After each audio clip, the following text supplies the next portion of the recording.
복음 4장 16절부터 30절까지 예수님이 예수께서 성장하고 예수께서 또 젊었을 때 공생애를 시작하기 전까지 머물렀었던 나사렛 그 고향에 가셔서 복음을 전하는데 받아들이질 않습니다. 이 본문은 우리가 잘 아는 내용입니다. 다시 한번 오늘 말씀 보시면서 여기에서 예수님이 어떤 말씀과 행동을 하셨는지, 또 우리에게 무엇을 지금 말씀하고 계시는지 잘 보는 시간이 되기를 바랍니다. 먼저 이 16절 들어가기 전에 예수님이 나사렛에 들어가시기 직전에 무엇을 하셨냐면 14절, 15절입니다. 그리고 이 14절 전에는 마귀 시험입니다. 그러니까 예수님이 사탄의 시험을 말씀으로 이기시죠. 그 다음에는 14절에 갈릴리로 돌아가십니다. 그리고 16절에 갈릴리에서 나사렛 지역에 주님의 육신의 고향에서 말씀을 증거하는 일이 되죠. 그런데 여기 15절 보시면 갈릴리에 두루 다닐 때 여러 회당에 가서 가르치십니다. 설교하시죠. 근데 그때 거기서 반응은 칭송을 받으시더라라고 기록합니다. 그래서 영어로 하면은 영광을 받으시다라는 그런 굉장히 높은 그 표현입니다. 그런데 정작 16절에 나사렛에 와서는 그렇지 않습니다. 오늘 그 본문을 잘 보시기 바랍니다. 16절에 안식일에 늘 하시던 대로 회당에 들어가십니다. 제가 자료를 보니까 유대인의 회당에 들어가면은 7사람이 순서대로 그 예배를 인도한다고 합니다. 제일 먼저는 제사장이, 그 다음에 레위인이, 그 다음에 5사람은 그 회당에서 지정된 우리로 하면 장로들이 일어나서 말씀도 읽고 그 다음에 기도도 하고 또 말씀에 대해서 또 설교도 하고 그런 순위 7명이 쭉 돌아가면서 이렇게 한다고 합니다. 거기에 빠지지 않은 사람이 제일 먼저 제사장, 그 다음에 레위인. 그래서 여기 16절에 보면은 안식일에 나사렛 회당에 들어가셨습니다. 그런데 성경을 읽으려고 서심해 아마 그 7사람 중에 한 사람으로 예수님을 이렇게 부르신 것 같아요. 그러니까 예수님이 이렇게 서서 이제 그 두루마기로 있는 이 큰 성경을 읽으려고 딱 서니까 17절에 선지자 이사야의 글을 드리거늘 합니다. 그러니까 예수님이 무엇을 설교하실까가 문제가 아니라 순서대로 유대인의 회당에 있는 그 순서 맡은 사람이 이 두루마기에 있는 모세 그 구약 성경을 딱 예수님한테 갖다 주시는 거예요. 그럼 예수님은 무슨 말씀을 받으신지 모르죠. 성도 여러분, 만약에 이 시대에 목사가 딱 섰습니다. 근데 옆에 장로님이 이거를 읽으십시오 하고 저 턱 갖다 주십시오. 전혀 모르는, 전혀 예상하지 못했던 성경 본문을 딱 갖다 놓고 목사님이 이거 읽고 설교해 주십시오라고 했을 때 어떻게 반응하겠습니까? 보통들 여기 우리는 어떻게 해요? 그 본문을 목사님이 기도하면서 택해가지고 일주일 내내 준비해가지고 설교하잖아요. 그죠? 근데 지금 예수님은 전혀 달라요. 그냥 회당에 들어가서 있으니까 거기 회당에 그 순서 맡은 사람이 갑자기 이제 예수님이 순서가 됐다고 일어서십시오. 그래서 딱 섰어요. 그러니까 갑자기 이사야 본문을 탁 펴놓되 탁 주신 겁니다. 이런 상황입니다.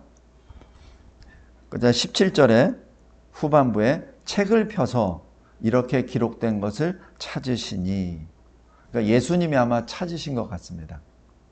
그러자 읽으십니다. 18절. 이것은 이사야서 61장 1절의 부분입니다. 한번 찾아보겠습니다. 이사야서 61장.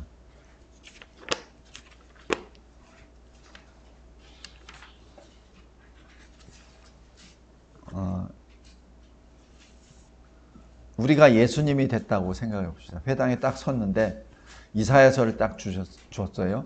그래서 내가 이사야서를 딱 받아서 그때 61장 1절, 2절 말씀을 읽는다고 봅시다. 제가 읽겠습니다. 주 여호와의 영이 내게 내리셨으니 이는 여호와께서 내게 기름을 부으사 가난한 자에게 아름다운 소식을 전하게 하려 하심이라. 나를 보내사 마음이 상한 자를 고치며 포로된 자에게 자유를, 갇힌 자에게 노임을 선포하며 여호와의 은혜의 해와 우리 하나님의 보복의 날을 선포하여 오늘 슬픈 자를 위로하되. 이 말씀입니다. 다시 여기 누가복음 4장 18절 보십시오. 주의 성령이 내게 임하셨으니 이는 가난한 자에게 복음을 전하게 하시려고 내게 기름을 부으시고 나를 보내사 포로된 자에게 자유를, 눈먼 자에게 다시 보게 함을 전파하며 눌린 자를 자유롭게 하고 주의 은혜의 해를 전파하게 하려 하심이라. 여기까지 읽고 책을 덮으십니다. 그러니까 여기 61장 1절에 나와 있는 보복에 이런 거는 다 빼고 그냥 은혜 거기서 딱 끊습니다. 그리고 20절에 보세요. 예수님이 책을 덮습니다. 그리고 그 맡은 자에게 주십니다. 그리고 앉으십니다. 여기서 이 회당에서의 예배의 모습을 잘 보시면 하나님의 말씀을 읽을 때 모두가 일어납니다. 그러니까 말씀을 받을 때 감히 어떻게 앉아있냐는 얘기죠. 그죠? 모두가 다, 뭐, 읽는 사람도 듣는 사람도 다 일어납니다. 그래서 다 읽고 난 다음에 그 맡은 자에게 주시고 앉으시니, 그러니까 읽는 자도 앉고, 이제 거기에는 회당에 있는 유대인들, 성도들도 앉습니다. 그 다음에 말씀을 설교하죠. 그래서 제가, 원래 우리 교회에서 말씀을 읽을 때 항상 앉아서, 우리 한국교회가 그렇게 했잖아요. 그래서 제가 가끔 가다가 일어나서 선체로 말씀을 읽을 때도 있고 선체로 기도할 때도 있고 그런 것이 지금 요것을 본받아서 한 겁니다. 제가 여기 미국 교회 잠깐 가서 보니까 그 메가더 교수님이, 메가더 목사님이 그 목회하시는 그 교회에 잠깐 들려가 봤었어요. 근데 그분이 그냥 설교만 1시간 반을 하시더라고. 설교만. 그러니까 나머지 뭐 찬송하고 기도하고 그건 다 빼고 설교만. 근데 설교 내용이 굉장히 그 신학교 강의처럼 좀 딱딱했습니다. 근데 성도들 다 아무 얘기하고 앉아 있더라고. 제가 재봤어요. 왜냐면 저도 설교자니까 얼마나 오랫동안 설교하시나 했더니 딱 1시간 30분 정확하게. 나머지까지 다 합치면 2시간 이상 되더라고요. 전체를.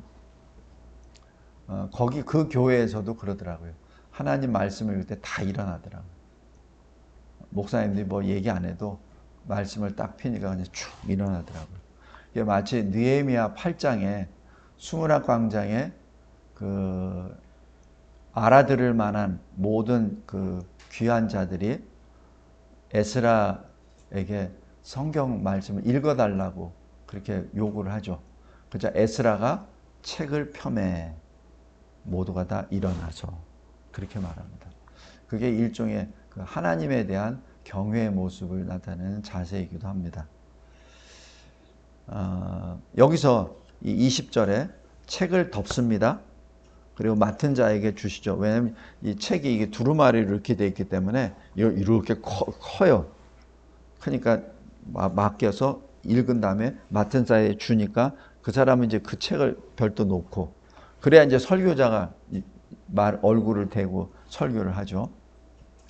그러자 회당에 있는 모든 사람들이 예수님을 주목하여 보더라라고 기록합니다. 무슨 말씀을 하시나? 그러자 21절에 어느 이 성경 해석자는 이럽니다. 예수님이 설교한 것 가운데 가장 짧은 설교문입니다. 왜 마태복음 5장에 보면은 산상수훈이라서 기가 이렇게 우리 저기 이 팔복에 대해서 쭉 설명하면서 마태복음 7장까지 쭉 설교하잖아요. 근데 그 보통 예수님의 설교는 그런데 예수님이 가장 짧은 설교문, 오늘 이 본문입니다. 설교문 내용이 뭐냐면 21절입니다. 이 글이 오늘 너희 귀에 응하였느니라. 이게 다른 말로 해서 오늘 여러분들이 들은 이사야서 61장 1절 2절 말씀이 오늘 성취되었습니다. 지금 그 뜻입니다. 이게 무슨 말씀이에요? 지금 그 말씀을 읽은 예수님이 바로 주님이시라는 것을 말하죠. 내가 이 61장을 이루기 위해서 왔노라. 지금 그 말씀입니다. 딱 그 한마디예요. 성도 여러분, 우리 예수님이 설교가 일반 서기관과 다르다라고 마가복음에 그렇게 기록합니다. 이런 면에서 달라요. 그러니까 보통 일반 서기관들은 이 말씀이 어떤가, 이사야가 어떤 배경에서 이러한 것을 했는지, 이 뜻이 무엇이냐 쭉 이렇게 설명을 하죠. 그러나 예수님은 딱 한마디로 내가 오늘 이 말씀을 성취하노라. 이 말씀을 통해서 우리가 몇 가지를 보겠습니다. 우리는 이 말씀을 받을 때 너무나 당연하게 받아들입니다. 예수님이 맞지. 예수님이 주님이시고 이 말씀을 다 이루시지. 우리처럼 죄와 죽음에 묶여있던 자를 우리를 자유케 하셨지. 내가 영의 눈이 감겨서 엘리사의 사환처럼 주님이 보내주신 주님의 군대를 보지 못하고 두려워 떨을 때 엘리사가 기도해 주심으로 그 사환의 눈이 열리고 그리고 하나님이 보내주신 군대를 보고 위안을 받았지. 마찬가지 주님이 우리에게 영안을 열어주셔서 주님이 주신 말씀을 깨달아 알고 주님이 주시는 평강과 또 은혜 가운데 찬송할 수 있게 되었지. 또 심령이 가난한 자에게 기쁜 소식을 전함으로 천국이 그들의 것임을 깨달아 알게 했지. 라는 그 말씀, 바로 오늘이 지금 이 순간이 주님의 은혜의 때구나, 구원받을 만한 때구나 라고 그렇게 바로 받아들입니다. 그런데 22절에 그들은 어떻게 반응을 합니까? 진정으로 이 말씀에 대한 설교가 진정으로 위대하다, 놀랍다 라는 것을 인정합니다. 그런데 이 나사렛 회당에 있는 사람들은 이렇게 말합니다. 예수, 내가 누구보다도 잘 아는 사람이야. 내가 어렸을 때 그 예수와 같이 놀고 다녔지. 예수, 그 사람 원래 목수야. 아버지 요셉이 목수잖아. 그래서 예수, 그 사람도 목수야. 내가 그의 어머니 마리아도 알고 그의 동생들도 다 알아. 지금 그 동생들이 다 여기 살고 있잖아. 이 얘기는 뭐죠? 주님이 설교하신 그 내용은 놀라운 일이지만 그러나 예수님은 주님이 아니야. 예수님은 목수의 아들이지. 지금 그 뜻입니다. 여기에 대해서 예수님이 이상히 여기십니다. 그리고 그 나사렛 동네에서는 많은 이적을 나타내지 않습니다. 성도 여러분, 왜 예수님이 이상하게 여기시고 왜 거기서 선한 이적을 나타내시지 않습니까? 제가 처음에 이 본문을 봤을 때는 그럴 때일수록 더 나타내셔야지.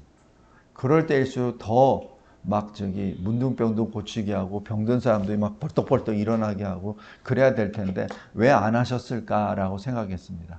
그런데 마음이 닫혀버린 사람, 귀가 닫혀버린 사람, 눈이 닫혀버린 사람에게 아무리 놀라운 이적을 행한다 하더라도 그게 받아들이지를 않아요. 마치 놀라운 이적을 보이잖아요. 그러면 더 보여봐 이랬답니다. 더 놀랍게 해봐. 아, 그거 가지고는 내가 기절 안 하잖아. 내가 기절할 만큼 이적을 보내봐. 이렇게 욕을 하지 그 이적을 통해서 주님 앞에 무릎을 꿇지 않습니다. 그게 인간의 마음입니다. 그게 다른 표현에서 완악한 마음이죠. 봐도 못 봅니다. 들어도 못 듣죠. 그래서 주님이 더 이상 안 하십니다. 왜 이 시대에, 특별히 대한민국에 왜 이적이 안 나타나죠? 물론 나타나는 데도 있지만은 왜 죽을 병에 있는 사람이 중풍병자가, 지금 중풍병자 얼마 많아요. 뇌출혈에 쓰러져서 수술받을 때 누운 사람들 또 얼마나 많고 회복 단계에 있는 사람이 얼마나 많습니까? 그러면은 저와 같은 그 목사들이 가서 일어나라! 나사렛 예수의 이름으로 명하노니 일어나라! 그러면 벌떡벌떡 일어나면 교회가 얼마나 많이 부흥할까? 저 기도, 그런 기도도 해봤어요. 저한테 그 권능도 주세요. 근데 저에게 오시는 그 답변은 아무 얘기 안 하시고 그냥 저에게 저 진면목을 보여주십니다. 김 목사, 너 왜? 뭐 때문에 그런 능력을 달라고 하는 거지? 이거는 주님이 저에게 하신 말씀이 아니라 제가 그렇게 느껴지는 거예요. 저 스스로 왜 내가 그런 기도를 하지? 굉장히 많은 찔림이 왔었습니다. 내 이름을 내기 위해서. 명목상은 주님의 나라를 위해서, 교회를 위해서 하지만은 실은 다른 어떤 사람의 커다란 이적 같은 거를 시기 질투하면서 나에게도, 그럼 나도 뭔가 해볼 텐데, 그게 참 헛된 것입니다. 근데 지나놓고 이렇게 보면은 저도 기도할 때 그런 일이 있었어요. 근데 그 당시엔 잘 못 느꼈는데 나중에 지내놓고 보니까 저도 해냈더라고.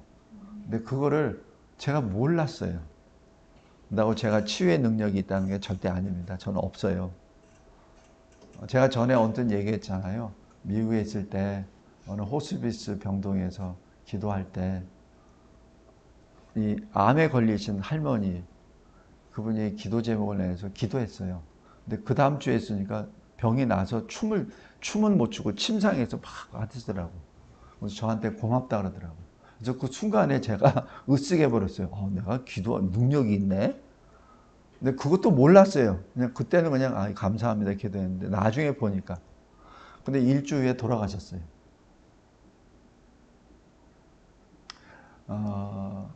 이게 오늘 오전 설교에도 말씀드렸지만은 주님이 어떤 일을 하시잖아요. 그럼 일에는 목적이 있습니다. 근데 그 목적이 나타나야만 돼요. 근데 참 두렵습니다. 뭐라고 해석해야 될지 참 굉장히 두렵습니다. 근데 오늘 나사렛 동네에서 주님은 더 이상 일을 안 하십니다. 그게 여기 마태복음 13장 한번 보세요. 마태복음 13장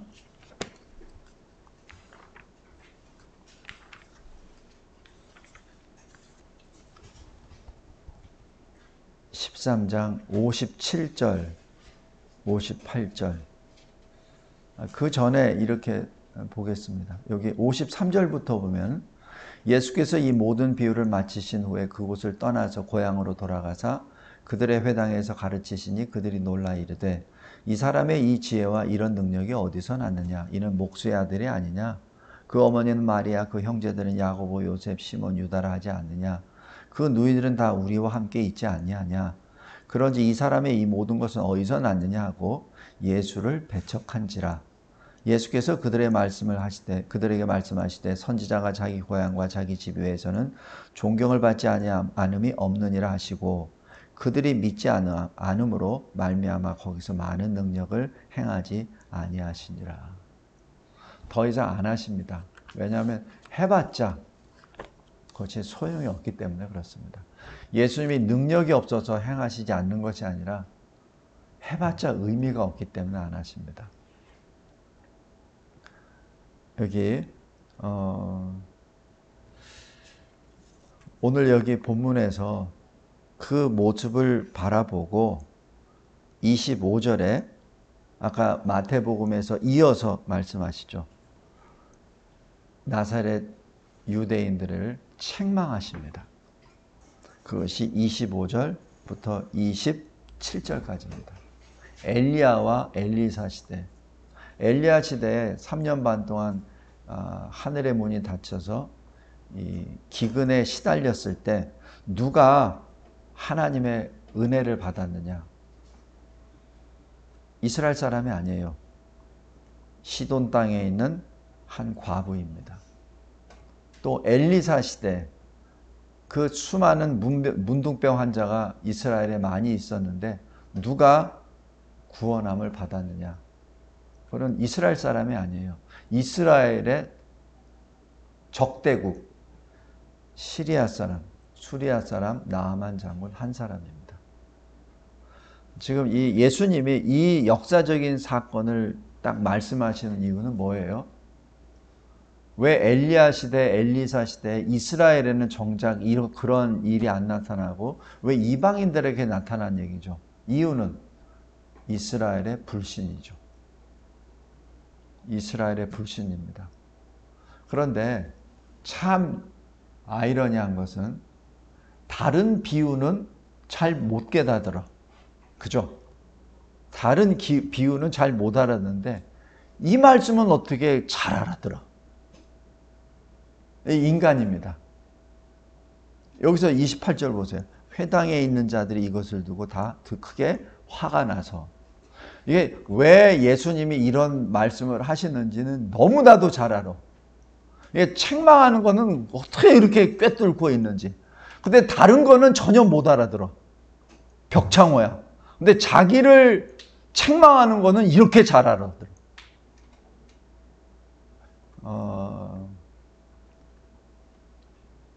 제가 우스갯소리로 그냥 아무런 의미 없이 그냥 있는 본문대로 이렇게 설교를 하잖아요. 그러면 어느 순간에 저한테 표적 설교했다 가지고 교회 떠난 성도들 제법 돼요. 막 성내면서.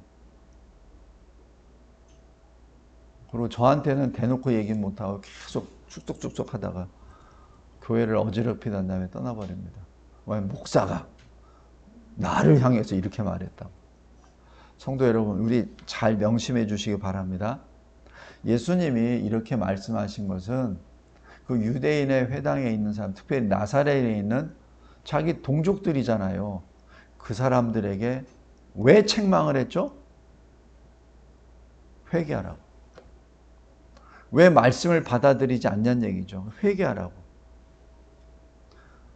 그런데 화를 내죠. 어느 정도 화를 내냐면은 예수를 죽이려고 합니다. 29절에. 낭떠러지에 밀어 떨어뜨려서 죽이려고 하죠. 감히 돌로 칠 수는 없죠.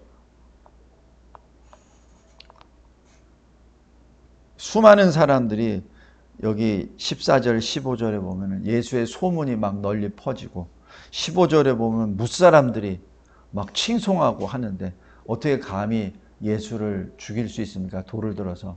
그러니까 낭떠러지에 밀어 떨어져서 죽이려고 하죠.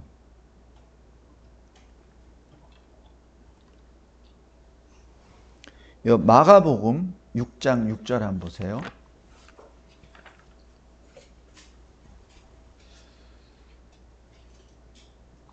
여기 마가복음 6장 1절부터 6절까지도 똑같은 모습입니다. 나사렛에서 쭉 할 때 5절 보십시오.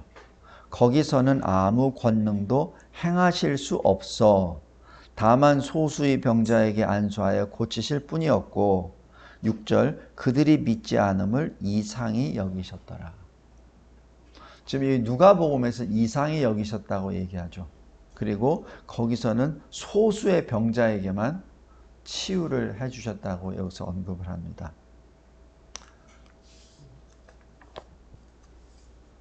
성도 여러분, 아까 제가 드렸던 말씀, 왜 이 시대에는 예수 시대나 사도 시대처럼 불치병을 낫다는 그런 이적이 왜 이렇게 드뭅니까?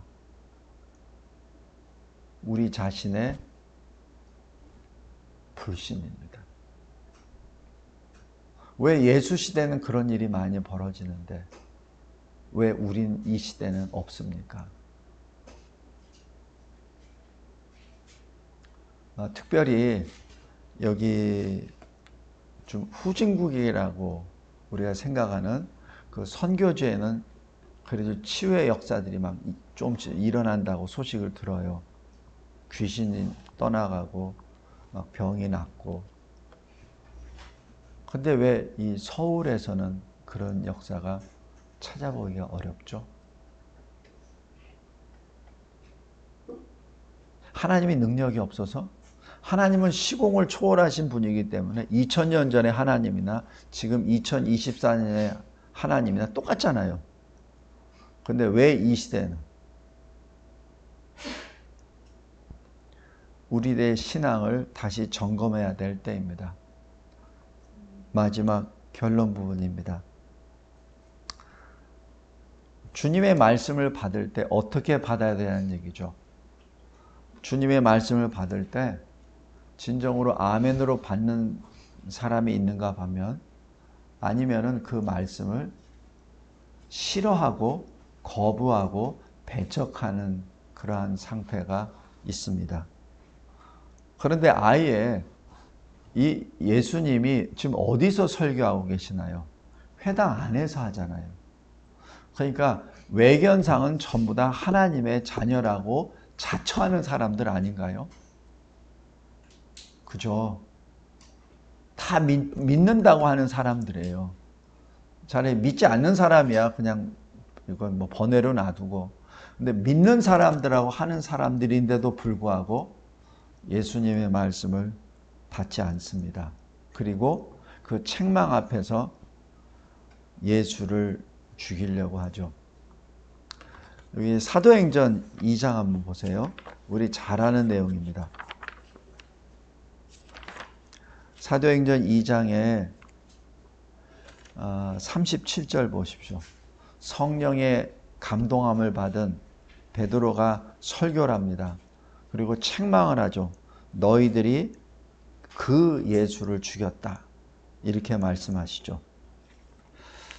그랬을 때 37절에 그들이 이 말을 듣고 마음에 찔려 베드로와 다른 사도들에게 물어 이르되 형제들아 우리가 어찌할꼬. 이 말씀을 받으면서 제자가 되고 세례를 3,000명이 받죠. 그러나 7장 보세요. 7장 54절 보십시오. 똑같은 설교를 스데반이 합니다. 스데반이 여기 51절 보면은 목이 곧고 마음과 귀에 할례를 받지 못한 사람들아 너희도 너희 조상과 같이 항상 성령을 거스르는도다 라고 그냥 계속 말씀하십니다. 그죠? 그러자 54절에 그들이 이 말을 듣고 마음에 찔려 회개하는 것이 아니라 그를 향하여 이를 갈거늘 이렇게 나옵니다. 그러면서 스데반을 돌로 죽이죠. 말씀을 맺겠습니다. 하나님의 말씀을 받을 때 어떤 심정으로 받아야 되는지 잘 생각해 봐야 합니다. 여기 설교 요약의 이 결론 부분, 성도 여러분이란 그 말씀을 보시기 바랍니다. 만물의 창조주시오 참빛이신 주님께서 자기 땅에 오셨습니다. 그러나 자기 백성이 영접하지 않습니다. 요한복음 1장 9절부터 11절입니다. 듣기는 들어도 깨닫지 못하고 보기는 보아도 보지 못하는 참으로 안타까운 현실입니다. 이사야서 6장 9절입니다. 그런데 여기서 영접하는 자는 누구죠? 하나님의 은혜를 받은 자죠. 근데 이 영접한 자는 하나님 아버지께서 가르쳐 주시고 변화시켜 준 사람입니다. 우리 마태복음 16장 한번 보세요. 베드로가 예수님이 너는 나를 누구라고 여기느냐라고 했을 때 16장 16절 베드로 시몬이 대답하여 이르되 주는 그리스도시요 살아계신 하나님의 아들이십니다 라고 고백하죠. 이때 17절에 예수님이 이렇게 말씀하세요. 바 요나 시몬아. 여기서 바라고 하는 것은 아들이란 뜻입니다. 그러니까 시몬의 아버지가 요나예요. 그러니까 요나의 아들 시몬아 이 말입니다. 내가 복이 있도다. 이를 내게 알게 하니는 혈육이 아니요 하늘에 계신 내 아버지시니라. 성도 여러분, 우리가 예수를 믿고 그리스도로 고백하는 그것은 내가 뭘 깨달은 것이 아니라 하늘에 계신 하나님 아버지께서 나에게 그렇게 알려주신 것이에요. 그리고 알려주신 것에 대해서 내가 아멘으로 화답할 뿐입니다. 그래서 그것을 복이라고 말하죠. 이것을 다른 말로 들을 귀가 있는 자라는 뜻입니다. 들을 귀가 있는 자. 누가복음 8장 보세요. 누가복음 8장에 씨 뿌리는 자의 비유가 있죠. 그때 8장 8절에 이렇게 나옵니다. 마지막 부분에 이 말씀을 하시고 외치시되, 그러니까 예수님이 아마 그 성품상 크게 외치시면서 설교를 안 하셨다고 믿어요. 왜냐하면 외치시면서 설교하셨으면 아마 좀 굉장히 좀 그러셨을 때 예수님의 성품상 조용조용히 말씀하시는데 특히 이때만은 외치십니다. 들을 귀 있는 자는 들을지어다. 보통들 다 그러죠. 난 귀가 있습니다. 근데 왜 못 들어요? 근데 여기서 들을 귀는 뭐죠? 영으로 받아들일 수 있는 사람. 하나님의 말씀을 온전히 아멘으로 화답할 수 있는 사람. 성도 여러분, 항상 감사 기도합시다. 여기 계신 분들은 들을 귀가 있는 분들이니까 이렇게 오후 예배까지 드리죠. 들을 귀가 있는 자들, 그 들을 귀를 받은 자들은 하나님의 복을 받은 자들입니다. 계시록 3장 한번 보세요.